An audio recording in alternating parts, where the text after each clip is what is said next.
Hi everyone, welcome back to Lifting the Lamp. I'm Frater Eleftheria, and this year has been a very interesting year for me. A lot of things have happened. I've become a father. I've also learnt a lot of things about myself that really shocked and surprised me. As I've been working on myself, as I've been preparing myself for the future, spiritually, things have been accelerating. I've been having to process greater and greater amounts of karma. And so all these interesting things are coming to light about myself and who I really am. I've spoken about that a little bit already in a different context, but now there is something else that I need to tell you about. Another very important, one of the most important things I've ever discovered about myself. And it has implications for my understanding of my own identity as well as my spiritual path that is before me. So that's what I'm going to take you through tonight. This is to do with the research I was doing into my ancestry. And in the course of that research, I discovered something truly astonishing.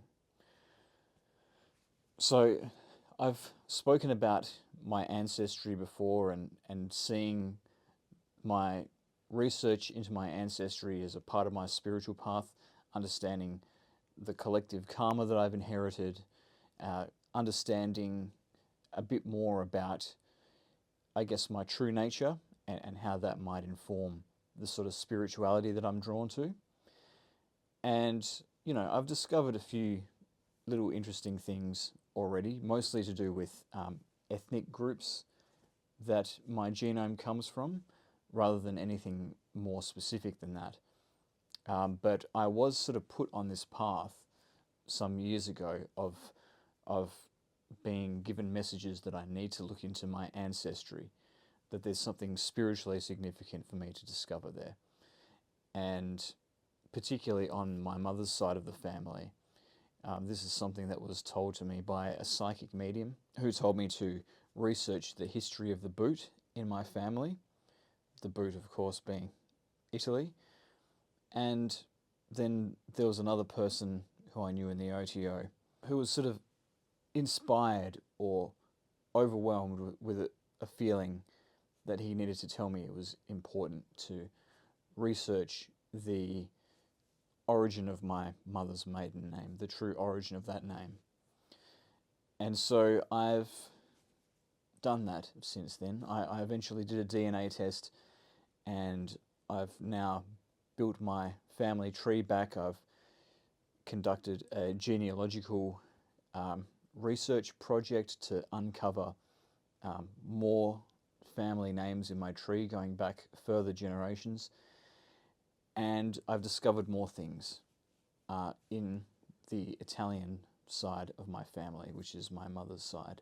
So what it really started with was uncovering a bunch of interesting surnames in my tree. There were a lot of surnames which were really over-the-top Catholic-sounding names, such as Agnus Dei, the Latin for the Lamb of God, Gentile, the Italian for Gentile, Pasqua, meaning Easter.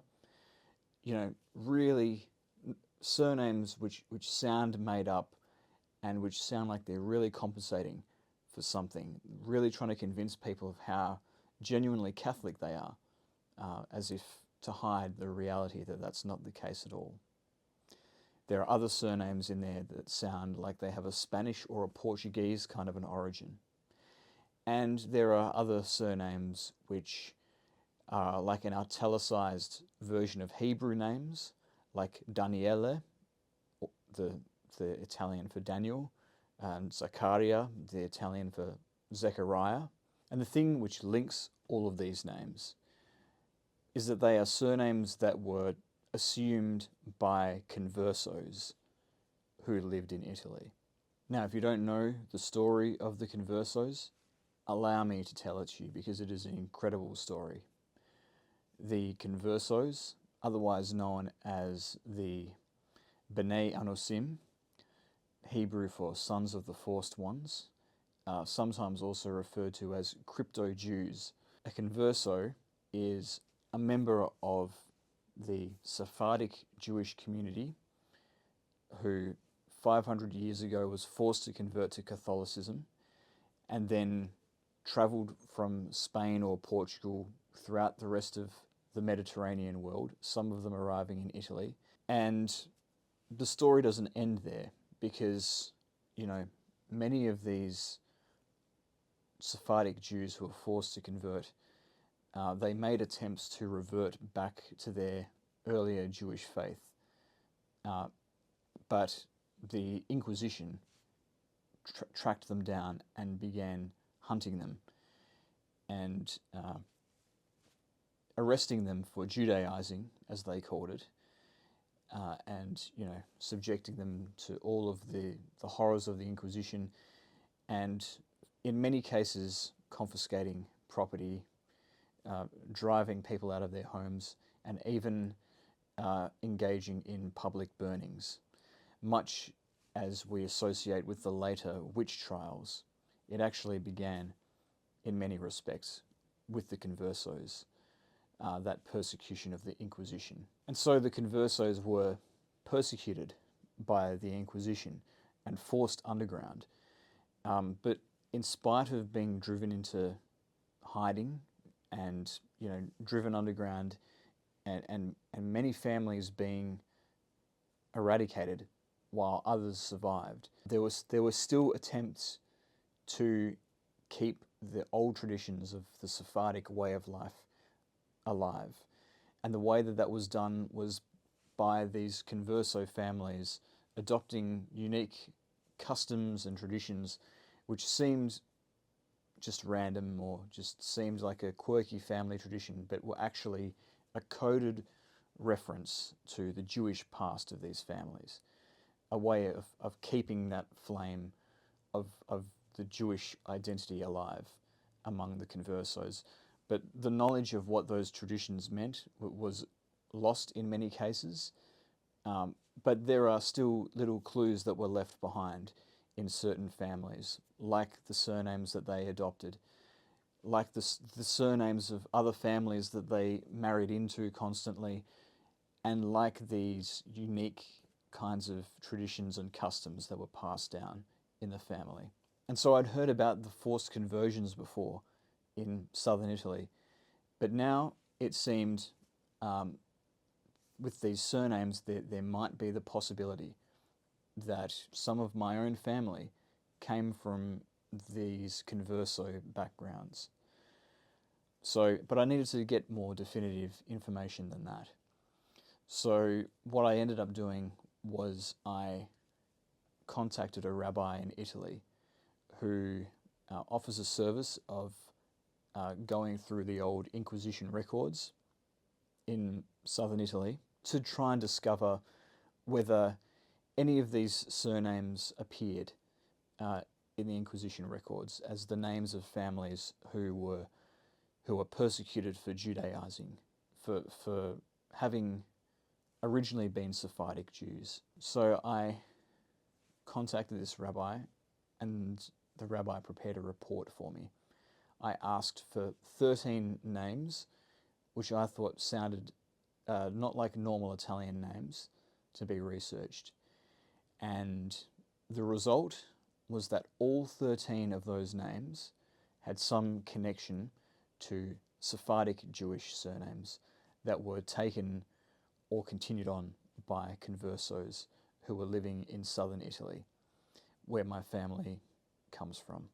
And to show you how persuasive this report was, this particular rabbi has prepared reports into Jewish surnames or potentially Jewish surnames for people who are seeking the Portuguese or Spanish right of return, which was offered a few years ago by those countries for anyone who could prove sufficiently that they had Sephardic Jewish ancestry, but their ancestors were forced to convert and forced to leave the country.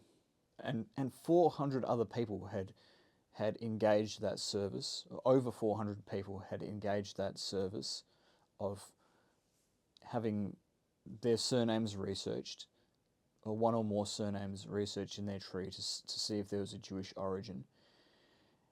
And of those over 400 clients, this rabbi informed me that nobody had ever had as many names which suggested a Jewish origin as in my case with the 13 names. So now I had DNA evidence that indicated that I had both Sephardic and Ashkenazi genetics, also showing a genetic match to the region of Megiddo in the early Israelite period, and this surname research showing 13 surnames which appeared as Sephardic Jewish converso surnames in Inquisition records and in other records of the Sephardic community 500 years ago. And there's a lot of Iberian DNA in my genome, which suggests Sephardic ancestry as well. And there's also a lot of Southern French DNA as well. And there was a big Jewish community in Provence, and in the southern regions of France, going all the way back to the 1st century, and there were similar kind of expulsions and persecutions as happened in Spain and Portugal, in those parts of Europe, and many of them similarly wound up in Italy. And another thing that I've learned is that there is, in fact, a family tradition in the Italian side of my family which could be Jewish in origin. So I don't know much about the kind of traditions that my family had. It was mostly the women that passed that down among themselves. But I do have one story about my grandfather's sister, my great aunt. And when somebody passed away in the family, this great aunt would call everybody else in the family and tell them to turn the lights on in the house, turn all the lights on in the house and keep them on, because such and such a person had just passed away. And apparently, this is actually a Jewish custom. It's very similar to the custom of Shiva, which involved turning the lights on when someone passed away, because the period of mourning was meant to be similar to a Sabbath, so the lights would not be able to be turned on and off for the duration of that period. So now I had a custom which had a potentially Jewish origin, and there was a rabbi that told me that. And I had the surname research, and I had the genetic evidence. It was starting to look very likely that, in fact, some of my ancestors were Jewish and were forced to convert to Catholicism and then hunted down by the Inquisition and driven underground to keep their identities a secret. And this was an astonishing revelation for me. I mean, I always knew there was a possibility, given my mother's maiden name and the ambiguity of the origins of that name, but I never knew that there was so much evidence that pointed to that conclusion. And I never knew the full history of the persecutions and the being forced into hiding and the way the community tried to preserve itself in the midst of all of that. And, when I got my surname report back, part of the report was going through what had been located in the Inquisition records, and the records describe executions and they describe interrogations. So it was quite emotional reading all of that, reading name after name, and what they went through and what their families would have gone through as well. And, it had a big impact on me. And I suppose a sense of loss at having lost something very, very sacred and very important, and just coming to terms with the tragedy of of having lost that. And as I was processing all of this, I thought about just how unfair it is when a people are separated from their culture and their traditions by oppressive political and religious authority. And, to recover that it would be such a beautiful thing and such a beautiful way to honour the generations that went before and to try and undo some of the karma and some of the trauma that gets passed down generation after generation in certain groups of people. And there's another religious element to it with the Jewish thing as well, because if you read the Old Testament, that whole story is about how God called a people to at all times be focused on God and to serve as an example to the rest of the world by clinging to that and embodying that in the form of keeping certain traditions and certain customs alive. And that was the thing that was taken away. That was the thing that the people were forced to abandon. And so from a religious point of view, there's almost like a duty to rekindle something of that special relationship with God that was lost. Because, when God creates a covenant with people like that, it's very important to return to it if it's ever broken. Because when God makes a covenant like that, it is supposed to be everlasting. And so I had all of this weighing upon me. And,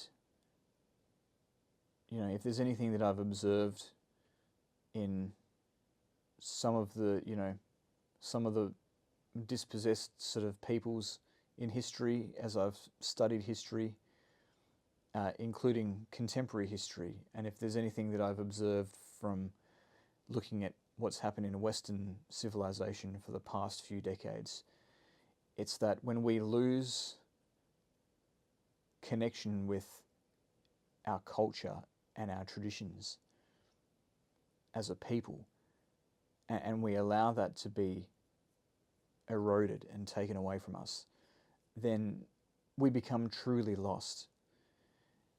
But when we return to that culture, when a people returns to the culture of their forebears, then it can renew the soul in a way that few other things really can. And it can renew the soul of an entire people even. And so I had all of this sort of weighing upon me. And just having discovered this Jewish heritage, I knew that I had to take that seriously. And so I thought about what I should do. And look, I can't see myself converting to any Jewish denomination. I have my own relationship with God, which is very personal and very direct. And, I can, if I want God to speak to me, I can go straight to the source. I have the means for doing that. And I know what God wants me to do, and it would be very hard for me to follow anything other than that, including any existing religious denomination. And I think, my attitudes towards Jesus are probably a deal breaker in most Jewish denominations anyway. I mean, it's a bit unfair on poor JC, but you can understand the trepidation of a people who have had just the worst atrocities inflicted upon them for hundreds of years in the name of that person, why they would be a bit cagey about the topic. So I think it's a bit more complicated than just, going full conversion and everything that goes after it. But I do feel that there is a renewal process that needs to happen now, and there is a reconnection that needs to happen.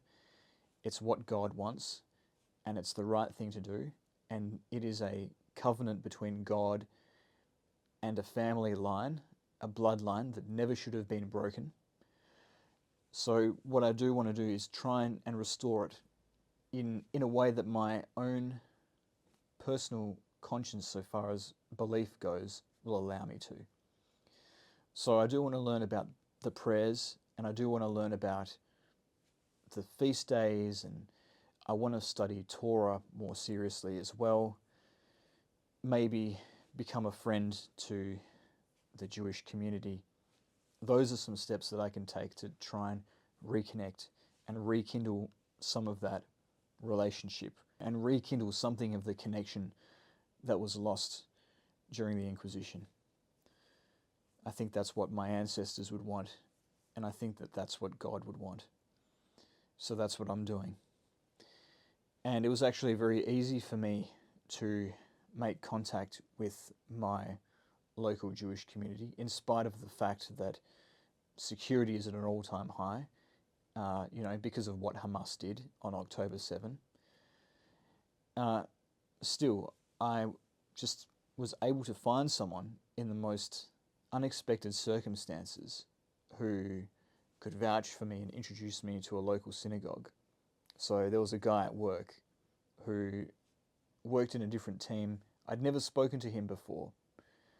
But one day, we just happened to be close to each other in that part of the office, close to lunchtime, and he invited me out for bagels. And this guy is part Jewish himself. We'd never really spoken before, but just out of the blue, we were walking to get lunch, and he just started telling me his story about how he'd come from a secular Jewish family and was now reconnecting with his faith in his own way.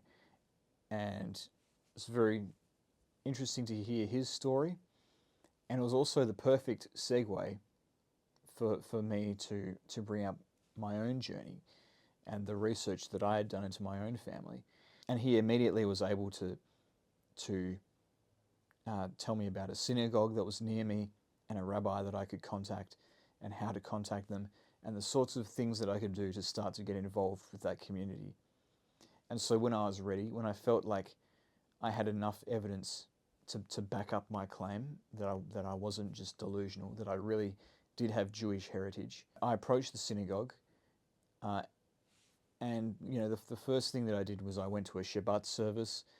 I've got to admit, I felt quite out of my depth with the prayers and everything. Didn't really know what I was doing. Still felt like a bit of a tourist at that point. But I decided to keep trying to form a connection with Judaism. And so the next thing I decided I would do was try and observe something. So I looked at what feasts were coming up, and as it so happens, at that specific time in the year, the 3 weeks leading up to Tisha B'Av were about to begin. Tisha B'Av is the saddest time in the Jewish calendar. It's a day when several different calamities befell the Jewish people. So it was, to name just a few, it was the day that both the first and second temple were destroyed, and it was the day when the Jews were expelled from Spain, which is actually, the population group that my ancestors came from, ironically enough. There are events associated with the Shoah that happened on that day. There's other expulsions in medieval European history that happened on that day. So it's a very sad day. And so I was arriving at the gates of the Jewish community just in time for the funeral, as it were, which is a very odd and mysterious thing in its own right, which I'm still trying to get my head around. But anyway, this was the next thing I had an opportunity to observe. So I did. I observed the 3 weeks. I avoided as much as possible trimming my beard or having a haircut in those 3 weeks. I didn't listen to any music in those 3 weeks. And, life is really bleak without music. So that's one thing I realized I took for granted far too much, is just the beauty of music. And then in the 9 days leading up finally to the day Tisha B'Av, you're not supposed to have warm showers. So I was having cold showers every day in the middle of the Australian winter. So, that was quite testing as well, I must say. And then on the day of Tisha B'Av itself, it's a full day fast. So I had no food and no water for that day. And I did not anoint myself with any beauty products or anything like that. And I didn't sit on any chairs except for stools up until midday on the day of Tisha B'Av. But something else significant happened on Tisha B'Av when I was doing these first observances, and that was that following my attendance of the Shabbat service, I sort of started to take steps to organize a meeting with the rabbi who ran that service. And I was offered 2 days. One I couldn't do because I had a workplace training that day. And the second one was Tisha B'Av. So the only available day was Tisha B'Av.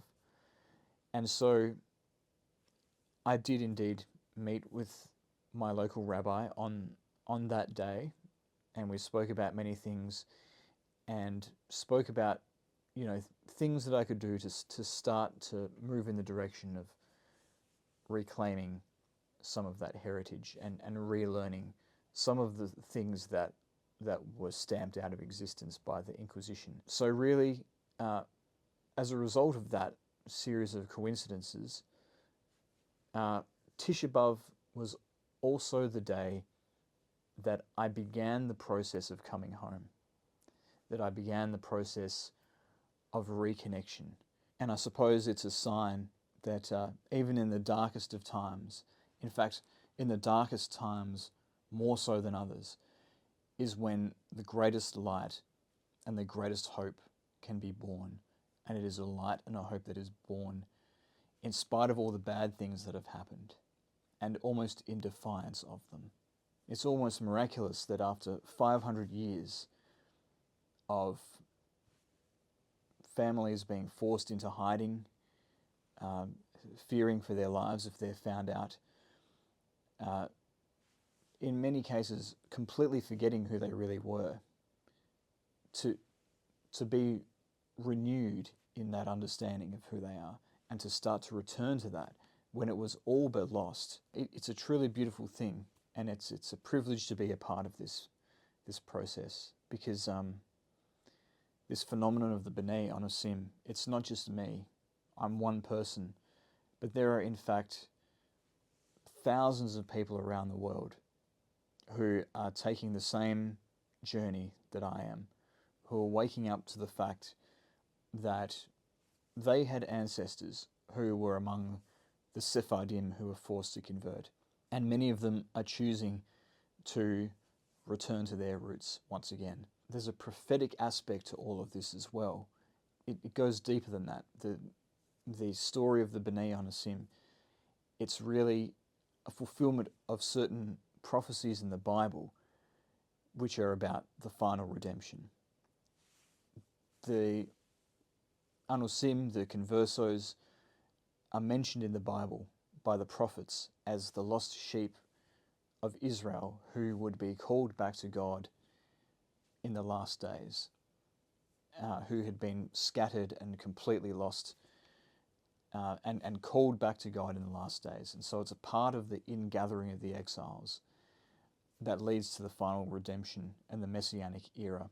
In fact, the ingathering of the exiles, many would argue, cannot actually be completed without the return of at least some of the conversos. And one of the most incredible things of all is that none of this was really stuff that I went looking for myself. It's all the result of a series of coincidences and people who are connected to something spiritual telling me to move in a certain direction, and then opportunities coming up and me taking those and taking me wherever they need to lead me. And that is why I now find myself at this point. It definitely has the feel of destiny about it. And it's really bizarre. We are living in prophetic times. I've spoken on this channel before about the prophecy of Gog and Magog and how some commentators believe that that is now being fulfilled. And within that same time period of the end of the age is when the ingathering of the exiles is supposed to happen, including the ingathering of the lost sheep. I do think that exploring Judaism and exploring the Torah is going to deepen my knowledge of and deepen my understanding of the Western esoteric tradition. And I think perhaps that is a big part of the thing that is drawing me to this now, is to strengthen that foundation. Because if you think about, all of the Solomonic magic, the Book of Abramelin, the Kabbalah, all of this stuff comes from Judaism originally and made its way into Western esotericism from there. The Marseille Tarot deck was probably influenced by Judaism, was potentially associated with the crypto-Jews in the south of France. So there's all these ways that the Western esoteric tradition links back to a Judaic heritage. And so that's something that will probably be reinforced and will ultimately reinforce my practice of Western esotericism. Also, everything that is Christian that contributed to the Western esoteric tradition ultimately hails from Jewish tradition as well, because of course that's where Christianity came from. But whatever happens, I feel that I want to pass the knowledge on to my own descendants of who they really are and where they've come from. And God is leading me somewhere, and I'm very keen to see where that is. And I do feel that it has to do with the light being renewed after a smothering darkness that lasts for centuries. So much of the symbolism of the coincidences surrounding this discovery have that theme about them. The Tisha B'Av coincidences, the fact that my Italian family comes from Puglia, which is the heel of the boot, and the heel in Judaism has associations with, the very lowest point that the people reach right before their ultimate redemption, such as the period of the heels of the Messiah in Jewish prophecy. And there's this idea of the concealment of a soul that keeps coming up as well, that there are certain souls that are born into the world who need to be concealed in darkness and hidden away and made unknown to the world and even themselves, for the purpose of preserving that soul from attack by the forces of darkness. And so these are all things that are going through my mind. I still have much to explore. I still want to find specific people in the past that I might be descended from. So the journey is ongoing. But it's certainly brought me great joy to learn this about myself. And it kind of, in a way, explains why I'm so drawn to the Western esoteric tradition, because so much of that is based in a Jewish tradition, and it kind of adds a new dimension to the spiritual path that I'm on. And I look forward to seeing where it leads. And if you have Latin American or Italian heritage, or Spanish or Portuguese heritage, it'd be worth checking your own tree, checking your own family traditions, because you too may have converso ancestry, and God may be calling you back to the holy mountain.